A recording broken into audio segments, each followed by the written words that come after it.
Steamboat kids and Steamboat parents. Woo! Thank you for joining us this week. I've missed you all week long, and you might be thinking, Kyle, why are you in your scientist stuff? You're supposed to be a magician now. And I was like, I can't move on without making slime. I know you guys know all about the slime, but for this slime, I was like, I want to make it the stickiest slime in the world. Wait, oh, Hadley's getting a little mad. I guess I should get into my magician stuff. One sec. Here we go.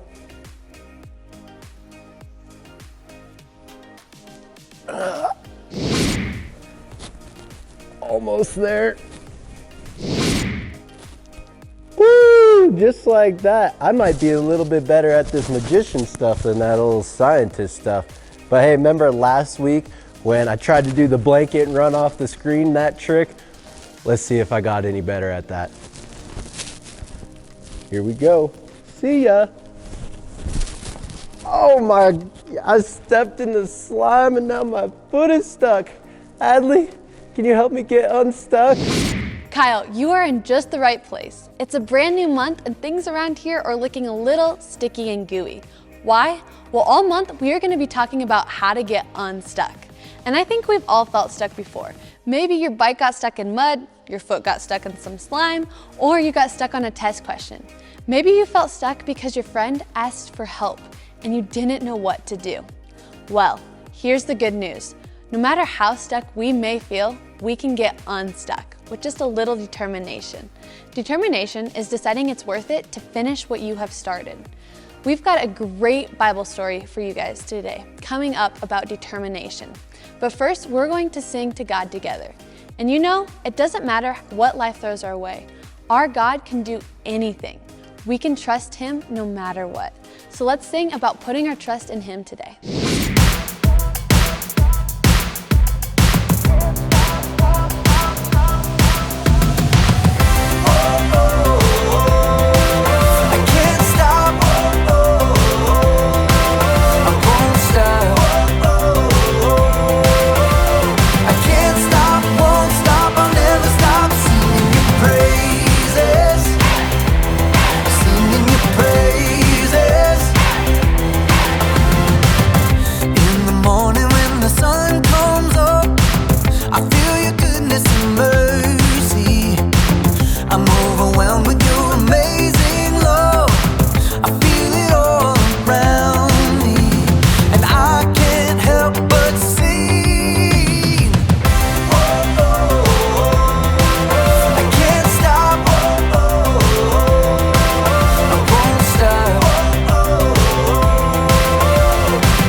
I can't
so good after we celebrate God together. Today we're picking up on God's big story. Jesus had just died on the cross and came back to life. The disciples had seen some pretty amazing things during the time they followed Jesus. They saw him perform miracles like healing the blind and bringing Lazarus back to life. They saw crowds gather around Jesus to hear his teachings. Some of them actually heard the voice of God declare, "This is my son, and I love him." That's Matthew 17:5. While the disciples had experienced some pretty great things, they had seen some sad things too. They were there when the religious leaders tried to kill Jesus. They were there when their friend Judas betrayed him. They were there when Jesus got arrested and put on trial. They also saw Jesus die on a cross and be buried in a tomb. That was the saddest day of all, but the disciples thought it was all over. But there was still more to the story. Jesus did the impossible. Jesus rose from the dead and came back to life. The disciples were actually there to experience the greatest miracle of all time. As we watch our Bible story, let's be investigators. Look at and search for what Jesus told the disciples and us to do today. The Bible. It's 66 books of history, stories, letters, and poetry that fit together to form God's one big story. The epic adventure of how he created us and loves us so much that he made a way to rescue us. As we travel through the Bible, from Genesis to Revelation, we discover people who met God and found their lives changed forever. And now for an amazing story, inspired by the books of Matthew, Luke, and Acts. When Jesus returned to life, roller coasters hadn't been invented yet. But as far as his friends were concerned, they might as well have been living on one wild coaster ride. Peter and Matthew might have gone over the whole story one more time as they walked the dusty roads from Galilee back towards Jerusalem. Remember how it started? Jesus does all these miracles. Thousands of people gather to listen to him. And we hear God's voice saying, "This is my son, and I love him." But then he gets all those threats from the religious leaders. And he ignores them all and raises Lazarus to life. That lousy Judas betrays him, The religious leaders arrest him, and I run away like a fool. and Jesus is killed. But he comes back to life. And now we get to hang out with him. I think he's got big plans. Did you hear how he told me at the lake to take care of his followers?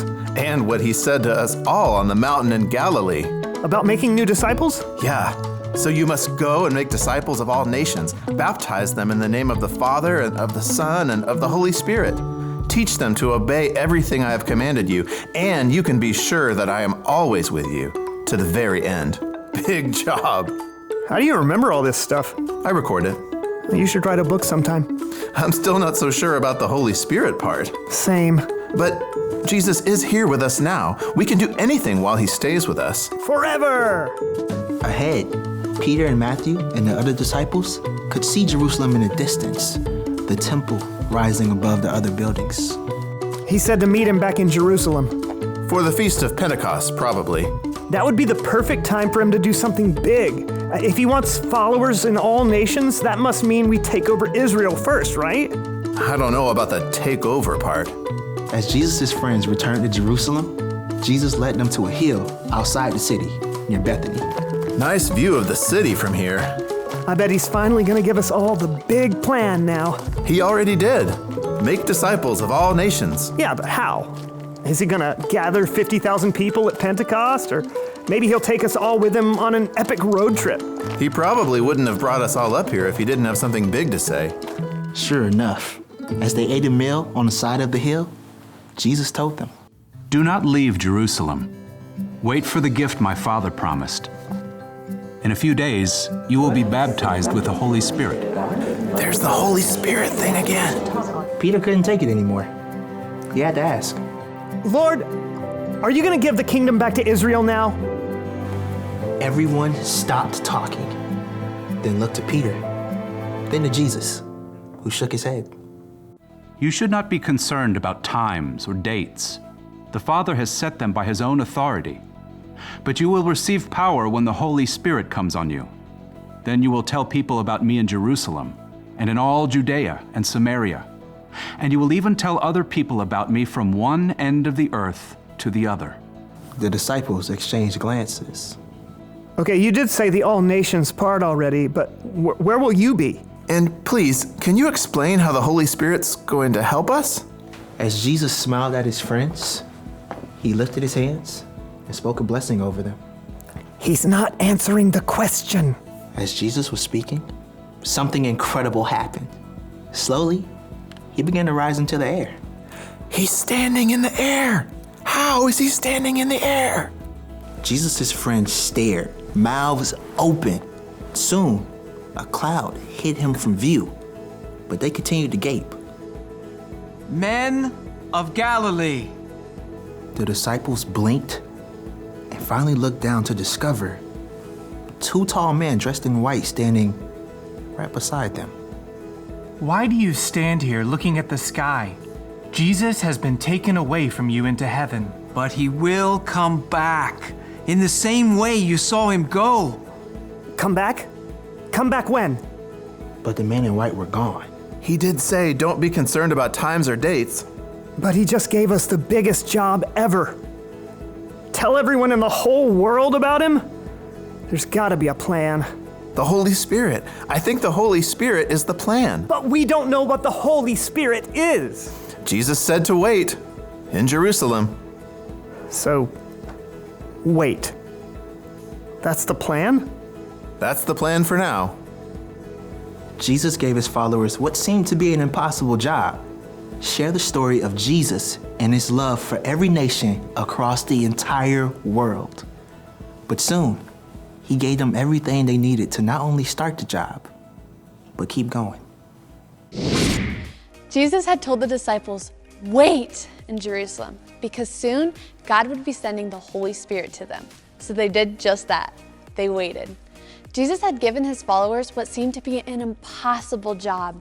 He had told them to share his story with every nation across the entire world. The disciples had no idea where to start, but Jesus promised him he would send a gift to help. So they waited in Jerusalem for the Holy Spirit to come. They trusted that God would give them exactly what they needed to begin their impossible mission. And here's the really cool part. Jesus has given us that same mission. He gave the disciples, and he wants us to tell others about him. We are part of his big story. We're continuing the work that the disciples began, and we know that God will help us keep going when things seem impossible. So, here's what we need to remember. Keep going when things seem impossible. I think Kyle has been pretty determined to learn some magic tricks this month. Let's see what kind of abracadabra trick he has for us today. You are so right, Hadley. I am determined to learn some new magic tricks. That blanket one is not going very well, so I decided I'm gonna skip it and do the old pull a rabbit out of my hat trick. Are you guys ready? Watch this right here.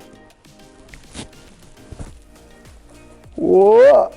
Oh, that's not a rabbit. Whoa.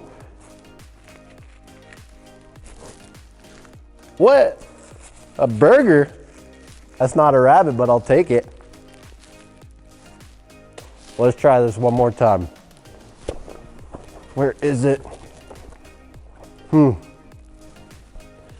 It's the sticky slime again. This seems impossible.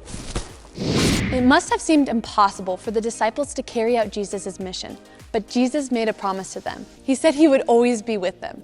And Jesus is with us, just like he was with the disciples. When we remember that, we can be determined no matter what challenges we might face in life. So remember, keep going when things seem impossible. When we feel stuck, we can always remember that God is with us, and we can trust him no matter what. He can help us get unstuck as we choose to live his way every day. And remember, the mission that Jesus gave the disciples is also true for us today, to tell others about him. God also called us to a big mission, and sometimes it seems impossible. But when we remember that God is with us, we don't have to feel stuck.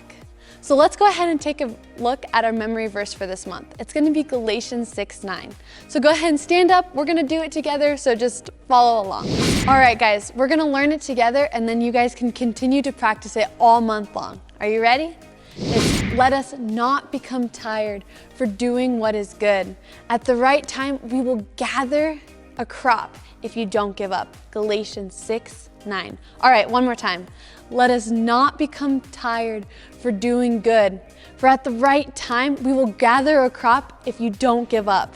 Galatians 6:9. You know what? Just like in the memory verse, I am not going to give up on pulling a rabbit out of the hat. This is almost a magic trick in itself, but I am going to be determined to pull a rabbit out of this hat and to do this blanket trick. I'm going to get this down. And hey, if you think you can do this better than me, we want you to take a picture, take a video, put it on Facebook, and hashtag Steamboat Kids. In 2 weeks, we're gonna be giving away some bikes. And so if you start doing this now, we're gonna put your name in a raffle and you can get extra tickets. Come on, somebody. Parents and kids, thank you for watching the video today. We cannot wait for next week. And parents, by watching with your kids, you made this week matter.